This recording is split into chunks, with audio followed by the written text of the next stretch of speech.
here for 2 years now, and while we've only scratched the surface really of the work that needs to be done, we don't regret for 1 second starting this impossible project. When we first arrived, the house didn't say much. Just broken shutters, ivy in the windows, and the smell of damp stone.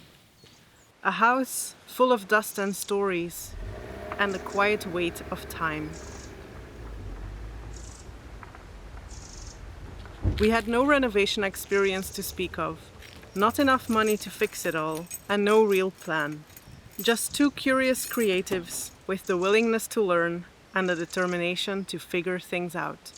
Back in Belgium and the Netherlands, a place in nature felt out of reach. And when the suburban house we were renting was set to be demolished, we started searching, not knowing where it might lead. We could have never dreamt it would be here. An old Italian farmhouse, a Cascina, with 6 outbuildings and 16 hectares of land. But with some luck and good timing, this place became ours to look after. The oldest buildings here are at least 200 years old. The family who lived here before us bought the farm in the early 1930s and slowly renovated it, building it up to support 2 families and the seasonal workers who came during harvest. They raised cows, kept chickens and pigs, grew vegetables and hazelnuts, and even raised silkworms. And it was the only farm in the village to produce wine commercially, with a cantina carved right into the slope of the hill. By the time we moved in, it had been empty for over 10 years. Now the Cascina is our first real home. We live here with my mom, 3 cats, Pelliccia, Flanella, and Lana. And, if all goes well, some chickens soon. This is the story of what we've built, repaired, cleared and created in 2 years of life here. How this place has slowly started to become ours, and how we, in turn, are slowly becoming part of it.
When we bought the farm, the place was full.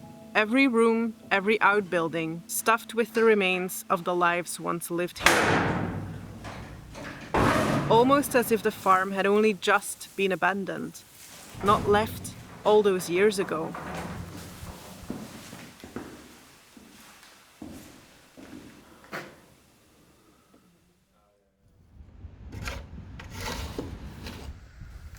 We cleared out the hayloft, the barn, the hen house, 2 warehouses, the first floor of the cantina. There was hay so old it had turned to dust. Thick layers of dried manure on the Polaio floor. Guano on rafters, mouse droppings in drawers, and entire ecosystems of spiders in the corners. And room by room, we started making space in the house itself. With every hour we spent cleaning, we felt like we were carving out a bit more room for our future here. Clearing the way for our chapter in this farm's centuries-long history.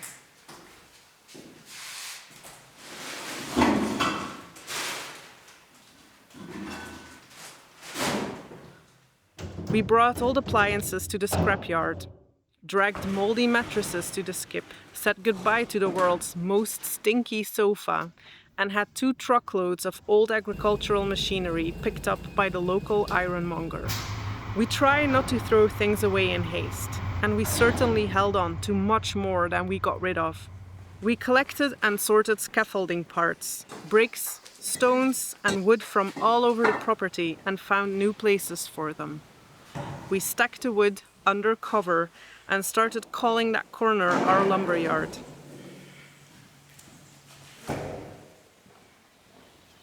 The rest, the bug-infested, damp and rotten bits, became edging in the vegetable garden or were chopped up to heat the house in winter. Old hay and straw became compost and mulch. Scrap metal became brackets and hinges. Making use of what we have, it fits the spirit of this place, where for generations things were reused, repaired, given a second and then a third life. We've always been drawn to the stories of things, long before getting our degrees in history and archaeology. We see objects as quiet witnesses, traces of the lives that touched them, and the stories that were never written down.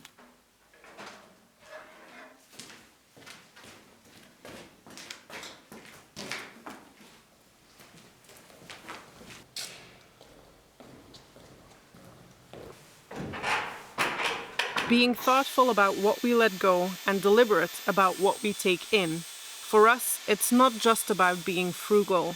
It's a way of honoring what's already here, of moving forward without severing the ties to what came before, and a way of practicing care for the resources that still have something to give and for the kind of future we hope is still possible.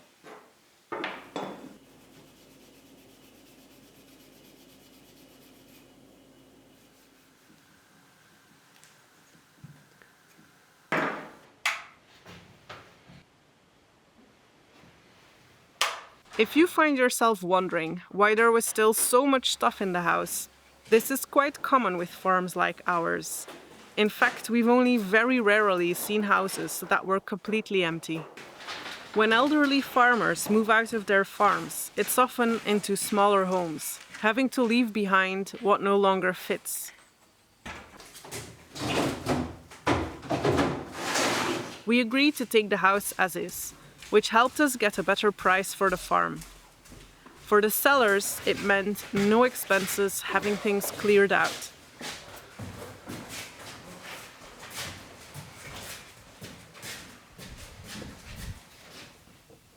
For us, getting a few beautiful pieces of old furniture, a mountain of tools and raw resources, and a lot of work.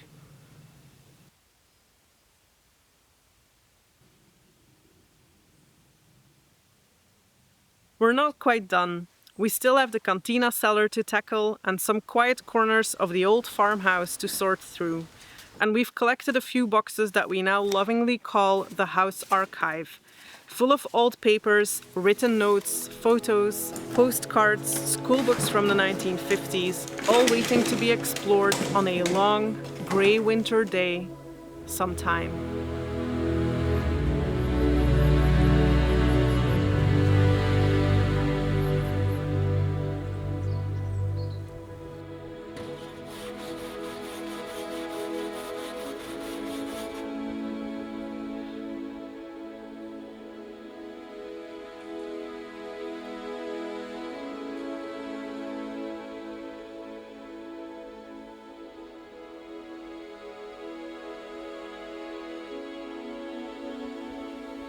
Our most important job was to make sure the farm and its outbuildings wouldn't start falling apart around us while we focused on renovating small parts of it one by one. The buildings were still in good structural condition and we wanted to keep them that way. We began with the trees, the ones whose roots threatened foundations and whose branches scraped roof tiles in every gust of wind. They had grown undisturbed through 10 years of neglect, so we started cutting them back. The fig tree rooting into the cantina wall, an ash far too close to the old warehouse. We're mindful, though, about what we remove, but when a tree is pulling apart a building, we have to step in. All the clearing out helped us to see spaces more clearly, and also the work to be done, what needed attention and what couldn't wait. The barn has a beautiful vaulted ceiling, but it was sagging in the middle under the weight of centuries of hay. Some of the vaults had cracked along the center, so we added supports, reinforced the brickwork of the arch, and left it for now until we get round to a long-term solution. We also tackled one of the barn windows. Its wooden lintel had turned almost entirely to powder. Years of methane rising from the cow dung below had eaten away at the wood, leaving the beams in worse shape than anywhere else on the farm. The stones above the opening were still holding, but we knew it wouldn't be long before things started to shift. So we took it apart, added a new lintel, and reset the stones, one by one. Most of the urgency lay in the roof. 30 meters of old farm roof patched in places with rusty sheets of steel, but never properly repaired. It had been letting in water for years, possibly decades. We knew that if we didn't act, we'd lose not just the roof, but the beams, the floors beneath, the walls. Before we could work on the worst part of the roof though, we had to take out what was left of this reed and lime plaster ceiling. And then we started section by section, carefully removing the leaky sandstone roof slabs, replacing rotten wood, installing new battens, and laying roof tiles. All of them reused from a pile we found in the back of the garden. For the longest time, we debated whether this was a job we could do ourselves. The thought of it made us a little bit nervous. The height, the weight of the slabs, the risk of doing it wrong. But like so many parts of this project, it was intimidating until it wasn't. The first time we stood on the 7-meter-high eaves, we felt a little shaky. Maneuvering the cherry picker felt a little bit awkward in the beginning, but our bodies adjusted and our confidence grew. Fear doesn't have to mean stop. Often it just means go slow, go securely, go steady. But go.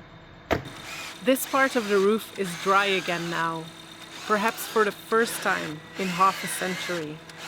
Even with the torrential rains this spring, it held up perfectly. We didn't lay a waterproof membrane or insulation. Roofs like this are common here. They're called ventilated roofs, and they stay completely dry as long as no tiles are cracked.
Yep.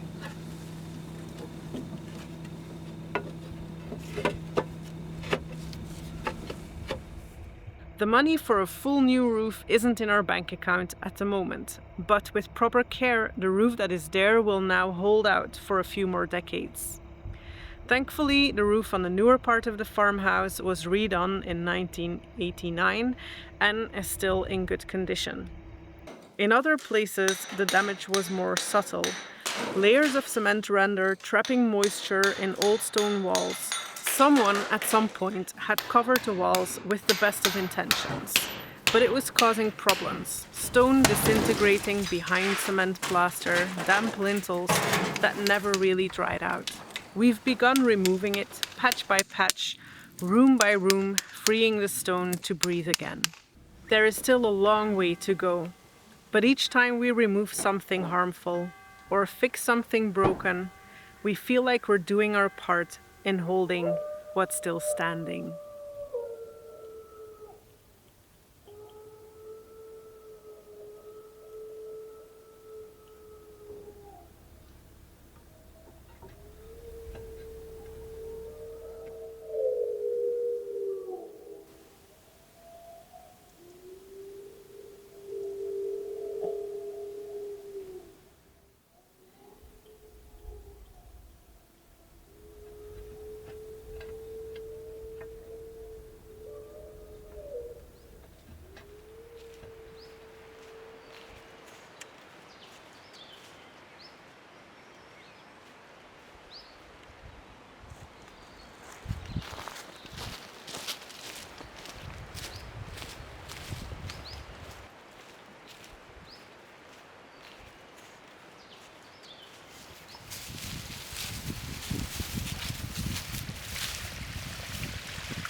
Simultaneously to clearing out and preserving what's there, we had to work on the basics: electricity, water, gas.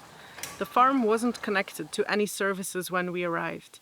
The power had been shut off, but the infrastructure, although outdated, was still there. All it took was a new electricity meter to get it up and running again.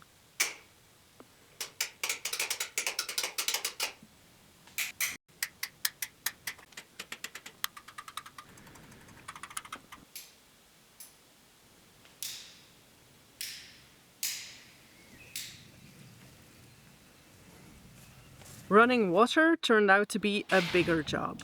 We discovered a long-forgotten leak somewhere underground and ended up having to replace 30 meters of water pipe under the courtyard to fix it.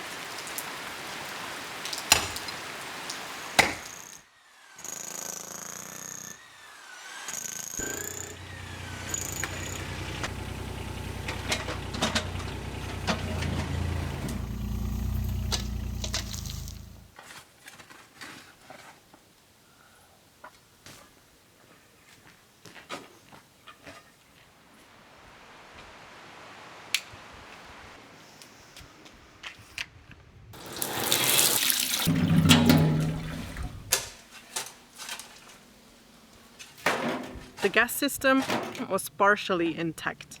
The old gas boiler still worked, but the tank that once fueled it had been removed years ago. In Italy, gas tanks belong to the supplier, and when you cancel the contract, they come pick it up. We had a new one installed just for heating water and cooking. We don't currently use the central heating, and over time we'd like to rely less on gas altogether. Maybe with a mix of solar panels and a wood boiler. But that's further down the line, and there's a lot to figure out before we get there.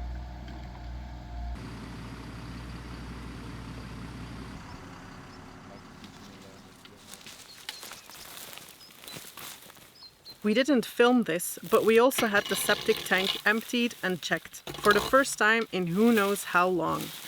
The good news, while we expected we'd have to replace it, it turned out to be perfectly up to code.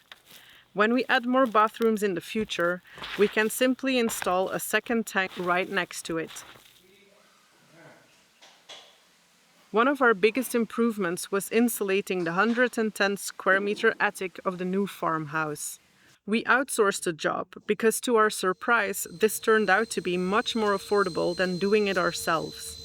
We looked into a range of options, both classic and ecological, and this one made the most sense. Italian-made recycled cellulose, sustainable, breathable, and chemical-free. It was still the single biggest investment we've made so far, but also one we're so glad we made.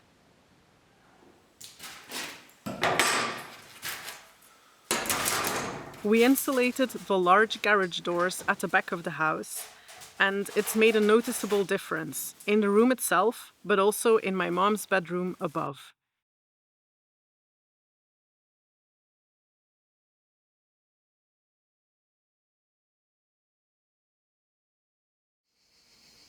Another step that changed the way the house feels was restoring and retrofitting the windows on the first floor.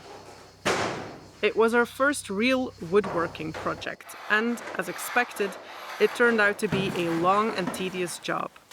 We carefully stripped the old wooden frames, restored them one by one, painted them with breathable linseed oil paint, and fitted new low-emission double glazing panels.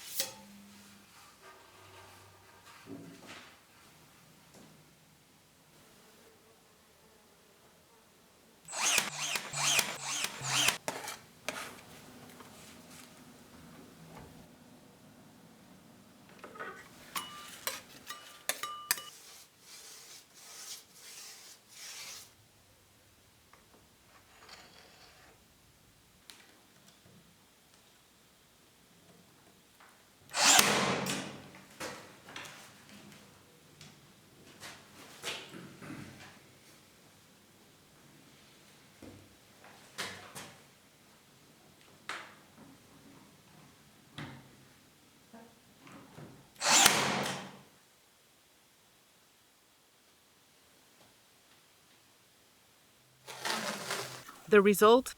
Warmer rooms, better acoustics, and windows that open and close properly again, and that still look like they were always here. We didn't quite get through all of them. We've still got 4 out of 10 to go. Inside the house, we removed the glass panels from the interior doors and replaced them with wood, which has massively improved the acoustics and creates a warmer, more solid feel throughout the rooms.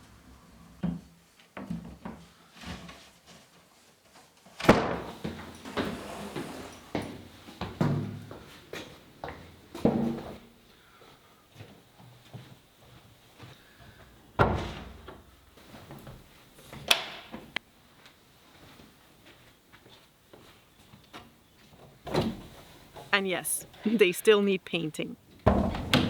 We haven't painted any of the rooms yet, except the bathroom, even though I'd love to. But it feels like both a waste of time and resources, knowing we'll have to do it all again in a few years after we've altered the layout and function of some of the spaces. Still, we've tried to make things a bit more cozy. We painted the bathroom and added a few new old pieces of furniture so it feels more homely, with a bit of storage where there previously was none.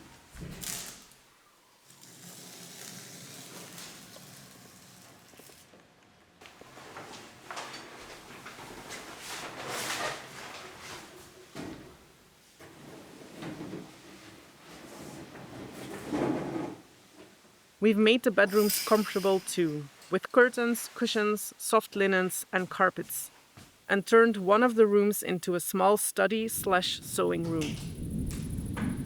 Most of this work has been fairly invisible, but it's made the house more livable.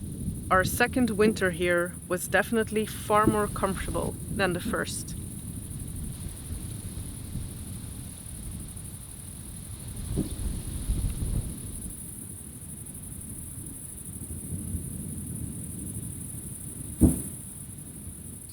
As we worked on the house, we started creating better spaces to support that work. In the first year, we made do with the workshop the previous owners had used. It was hardly small, but too small for all our gardening tools and power tools, and the work surface was limited and a little bit wobbly. We started by sorting through the tools, both theirs and ours, and tried to reorganize everything as practically as we could. But it was still cramped, especially with the kinds of projects we were starting to take on, like retrofitting the windows. So we turned the barn into our new workshop, which took breaking out 12 meters of oddly placed reinforced concrete cow mangers.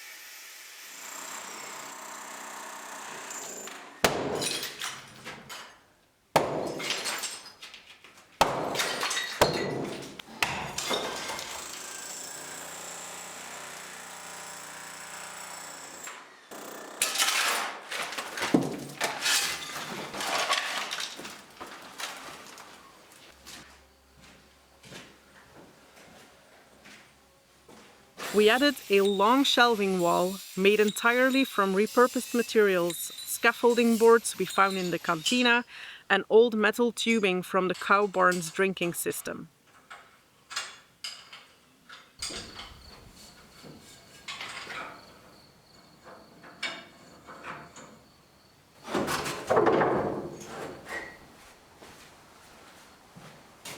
Somehow, it all fit together.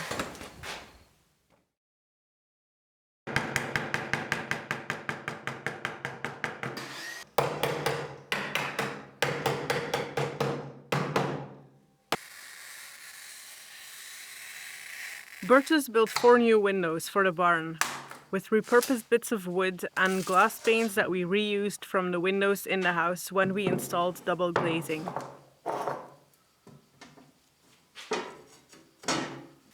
We painted them with homemade linseed oil paint and installed them in the barn window openings.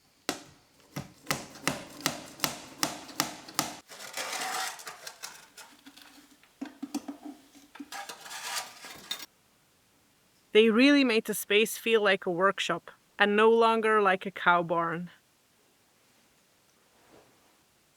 Once that was done, Bertus built 2 large workbenches, one for a router table, one for the table saw, with lots of storage underneath. And suddenly there was space to move, to think, to build.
The Polaio, once packed with chicken wire, wood and scaffolding, became our garden shed. It's still a bit rough around the edges, but all our garden tools and flower pots now live in one place.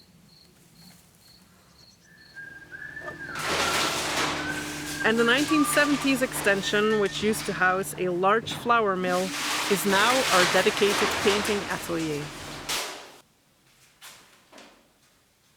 It's mostly dry, well lit, and just big enough for doors, shutters, and window frames to dry in peace. Having a dedicated space for that kind of repetitive work makes everything else a bit easier and feels pretty luxurious, to be honest. These spaces took shape between other jobs, gradually, in fits and starts. But even before they were complete, they were already helping us. These were the behind-the-scenes changes that made the rest of the renovation work possible.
Even though we've barely started the work indoors, we reached a point where we couldn't ignore the outside of the buildings any longer. It wasn't just about appearances. Some things were actively deteriorating, and others just made the building feel neglected. One of the jobs was taking down the old antennas and decades worth of dodgy wiring clinging to the facade. There was a surprising amount of it, most of it not even connected to anything anymore.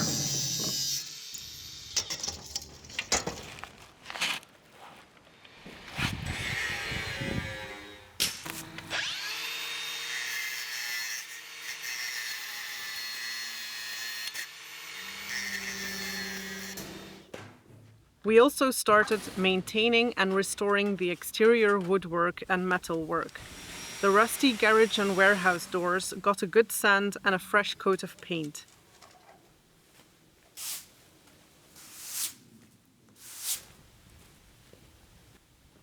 And we worked our way around the house, oiling the exposed roof timbers.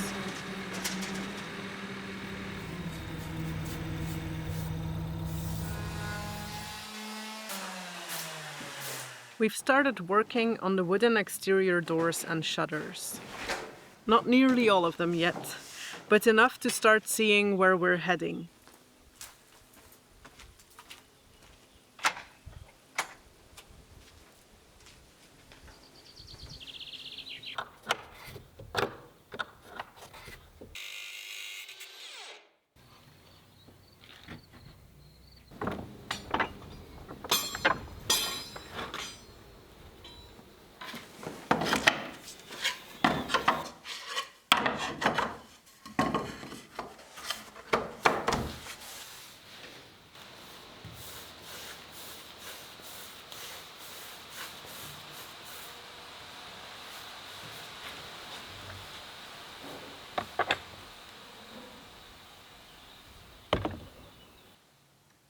The house has 30 windows in total, and 7 of them never had shutters to begin with.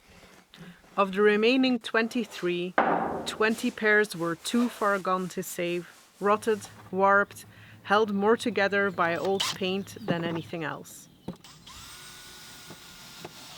3 pairs were still salvageable, and we've restored those.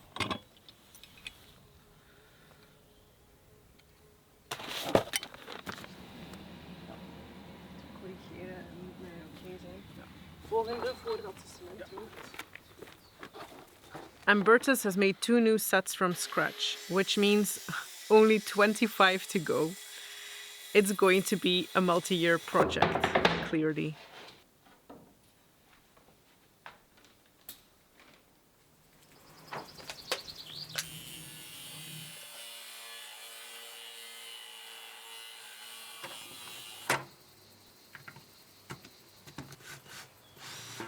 The plan is to have every single shutter painted green in the end.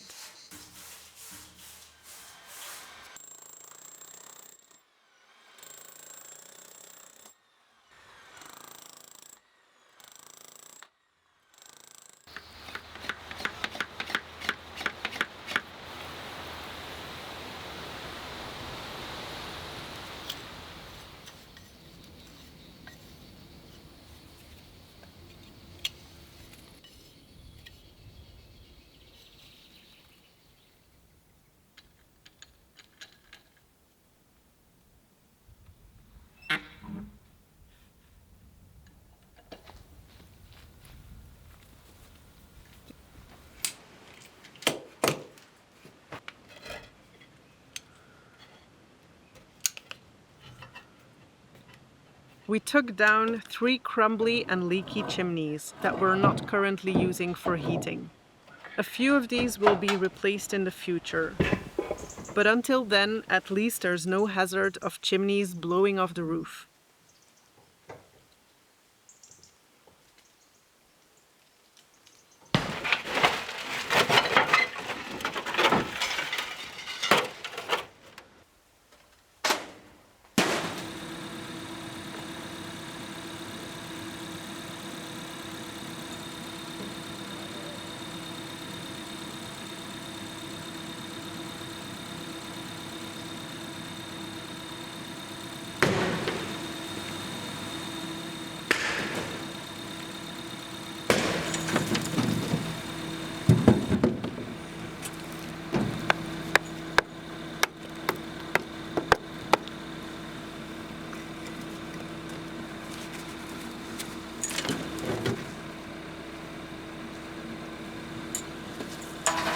We tried cleaning the natural stone facade with a special algae remover.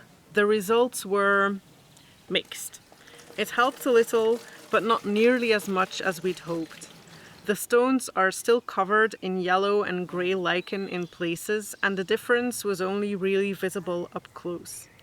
Still, it pointed us in the right direction, and we have a pretty good idea of how to move forward.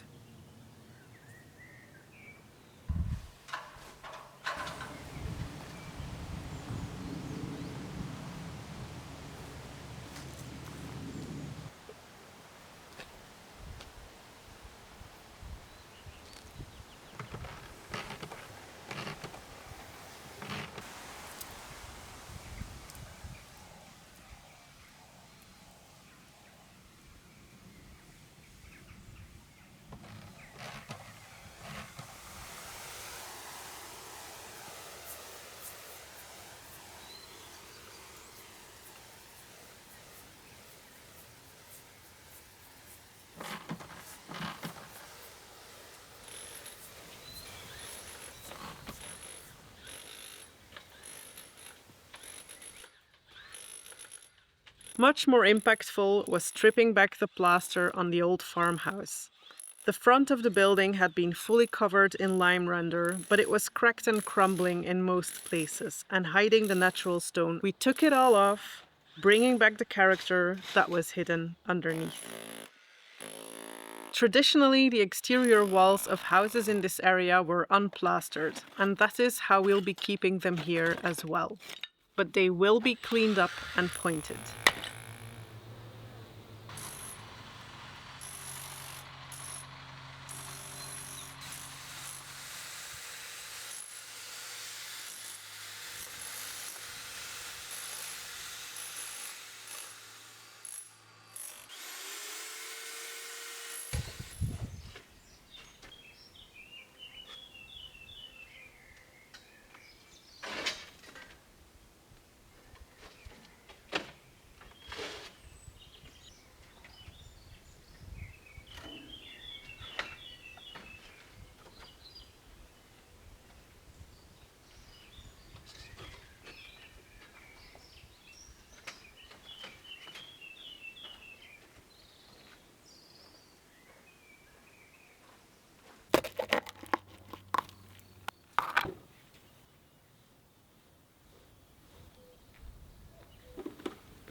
The new farmhouse was built in hollow brick, so we'll leave it rendered, but painted in a color that matches the stonework.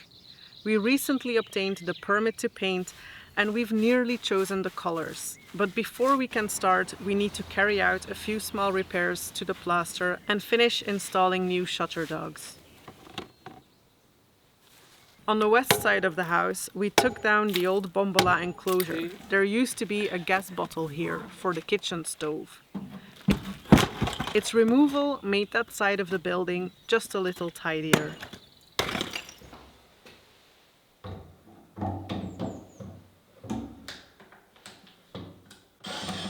Around the same time, we reopened a bricked-up doorway on the staircase.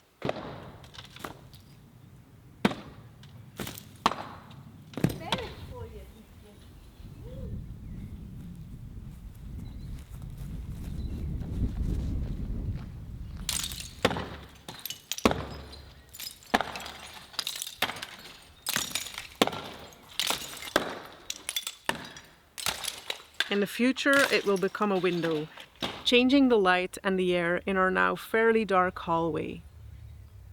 A bit further from the main house, we demolished the ramshackle pergola on the cantina. There will be a new one in the future, with grapevines curling around it and offering much needed shade.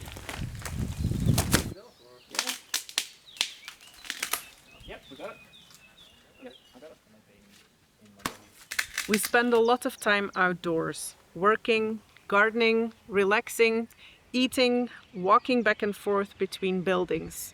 So gradually making the outside feel a little more looked after has made a big difference for us and how it feels to be here.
As we started working on the outside of the buildings, the spaces between them came into focus as well.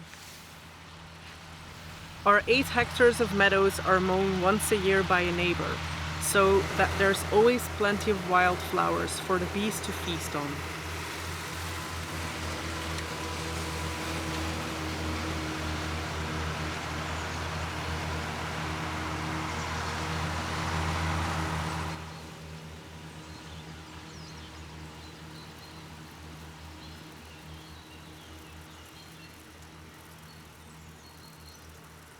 It's a practical arrangement. He gets hay for his cows, And we don't need to buy a tractor. Not yet, anyway.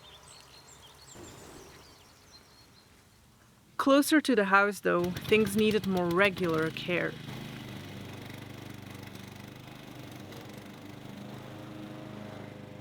We began mowing around the buildings with whatever tools we had. My mom's trusty push mower, the old brush cutter we found in the garage. And more recently, we've been gifted 2 robotic mowers that we've named Pecora and Capra to help manage the open areas. Year by year, the garden has started looking more like an actual garden and less like a no man's land.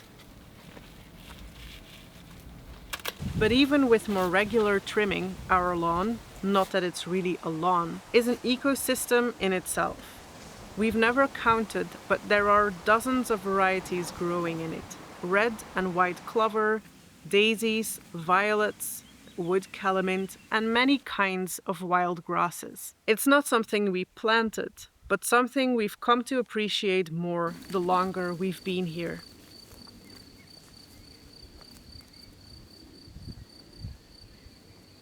I love wild gardens. Gardens that feel like an extension of the landscape around them, that grow in harmony with the woods, the meadows, and the rhythm of the seasons.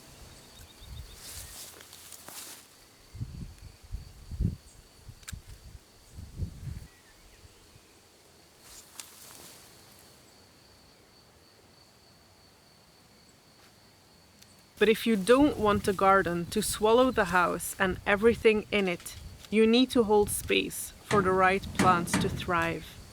At least rein in the more enthusiastic species like the brambles and the old man's beard. We've been planting trees, perennials, and over 500 bulbs.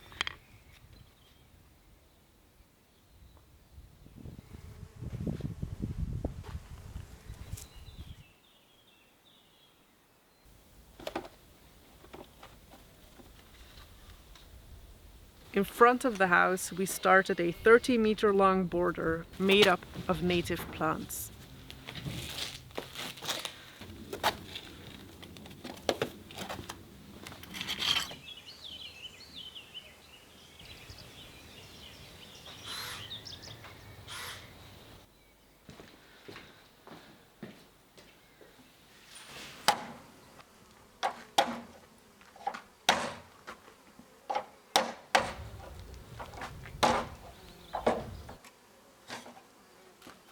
And just this May, we began adding smaller flower beds around the edges of the garden. Anemones, asters, perovskia, verbena bonariensis, erigeron.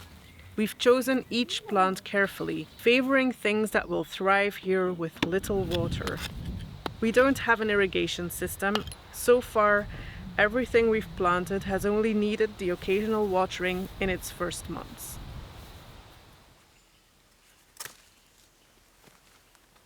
I've also been learning to propagate. 6 lamb's-ear plants became 42. A single peony turned into 4. Roses, lilacs, hibiscus, elder, rosemary, they're all slowly multiplying. Lavender is proving trickier, but I'm not giving up just yet.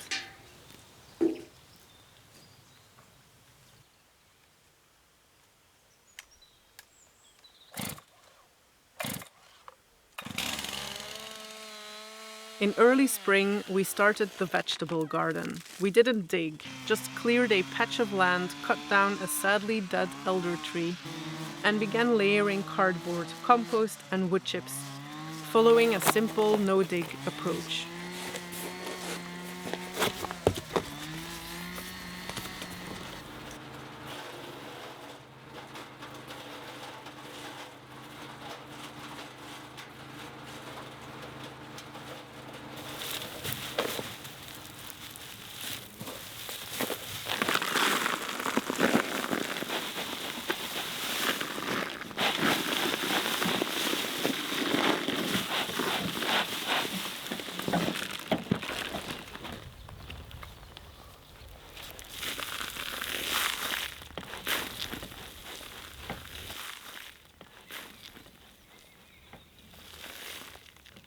This year's garden turned out twice as big as we first imagined, though still only half the size we hope it will be next year.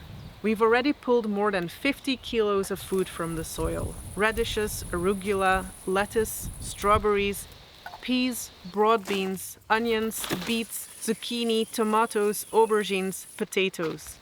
And the peppers and pumpkins are coming soon. We haven't had to buy vegetables since early June, and we're hopeful the garden will keep feeding us deep into winter. We planted rhubarb and berry shrubs, blackcurrant, raspberry, gooseberry, still too young to give fruit now, but hopefully yielding first harvests next year.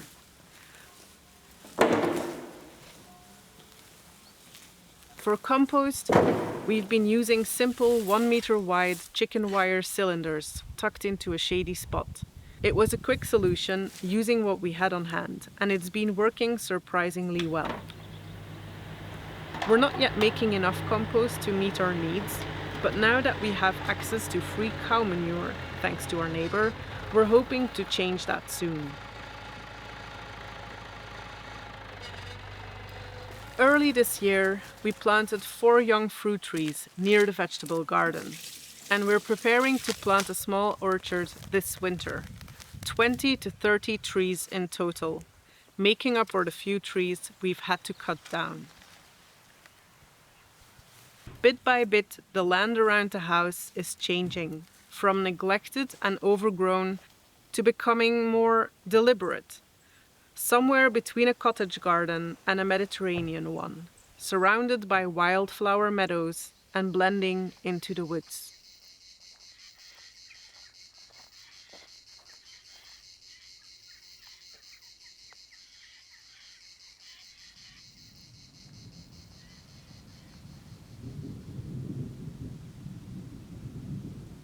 We haven't started renovating the house yet, at least not in the way most people imagine what renovating looks like.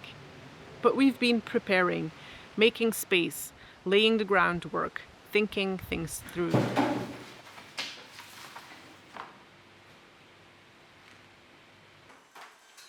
This spring, we began with a few essential steps. We took down the, in our humble opinion, monstrously ugly 1990s fireplace to make room for a better insulated flue and a more efficient wood stove.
When they installed the old flue, they cut through several floor beams, so we reinforced the structure while we were at it.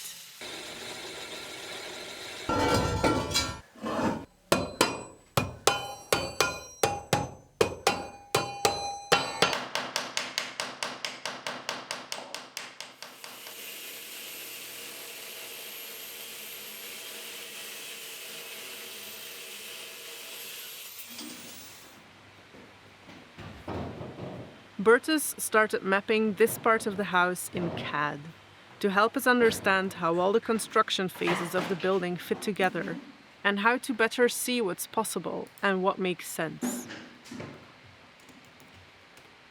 We reopened a window on the west wall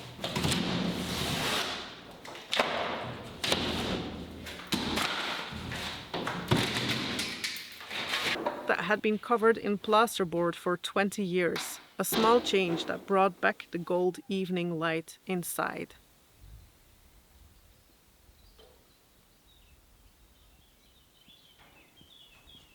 We've also emptied out the old workshop at the back of the house, which will become a utility and laundry room.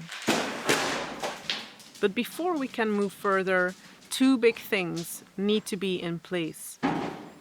First, we're renovating the kitchen in the old farmhouse so that we won't be left without one for months during the main renovation.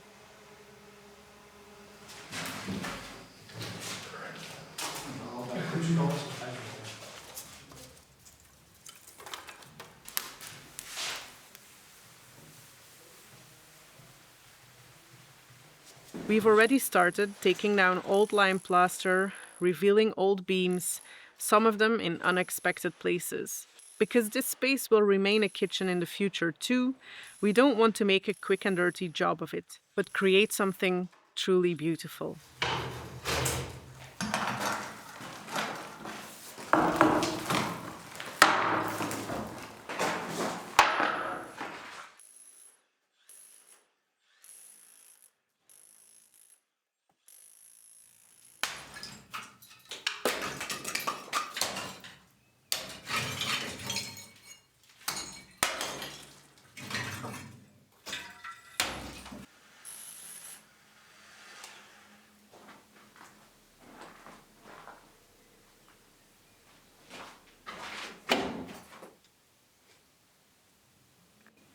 Second, we need a plan for new plumbing, water management, and electrics. That includes a rainwater harvesting system to make the most of our 400 square meter roof.